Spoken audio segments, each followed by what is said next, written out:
পহেলা মে শ্রমিক দিবস উপলক্ষে র্যালির আয়োজন করেন বাংলাদেশ শ্রমিক কল্যাণ ফেডারেশন, হোমনা উপজেলা।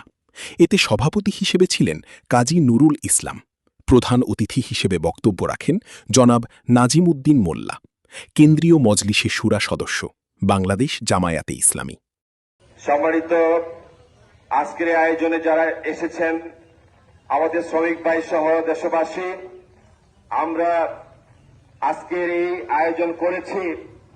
বিশেষ করে আজকের এই আয়োজন থেকে আমরা শ্রমিকদের সাথে তাদের দাবি দেওয়ার সাথে একাত্মতা পোষণ করে আজকে এখানে আলহামদুলিল্লাহ আমি হাজির হয়েছি।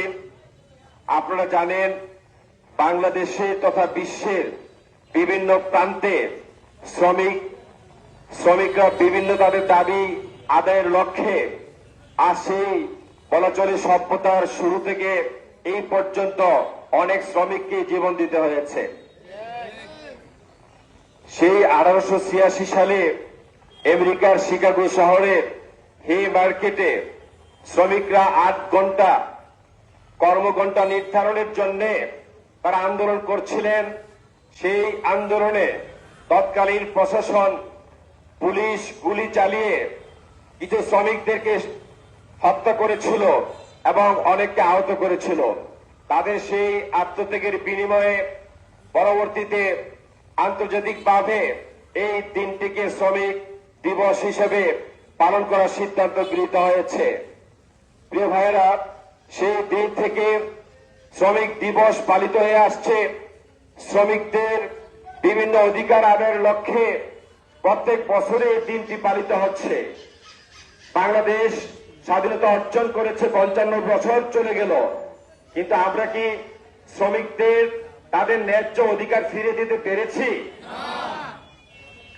শ্রমিকদেরকে যদি আমরা ন্যায্য অধিকার ফিরে দিতে চাই, তাহলে অবশ্যই আমাদেরকে চিন্তা করতে হবে 1400 বছর পূর্বে যিনি পৃথিবীতে এসেছিলেন মানবতার মুক্তির জন্য, মানবতার কল্যাণের জন্য, তিনি শ্রমিক জনতা সকলের অধিকার যথাযথভাবে দিয়েছিলেন।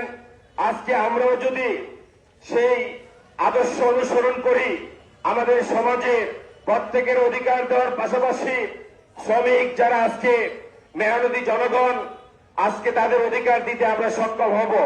সেই জন্য আমি দেশবাসী তথা আমার শ্রমিক বন্ধুদেরকে আহ্বান করব, আসুন যেই বিধান কায়েমের মধ্য দিয়ে আল্লাহ রাসূল সাল্লাল্লাহু আলাইহি ওয়াসাল্লাম এই বিশ্বের বুকে একটি আদর্শ সমাজ বিনির্মাণ করেছিলেন, যে সমাজে সকলেই তাদের অধিকার ফিরে পেয়েছিল, সেই সমাজ বিনির্মাণের লক্ষ্যে আমরা ইসলামী শ্রমনীতি কায়েম করি।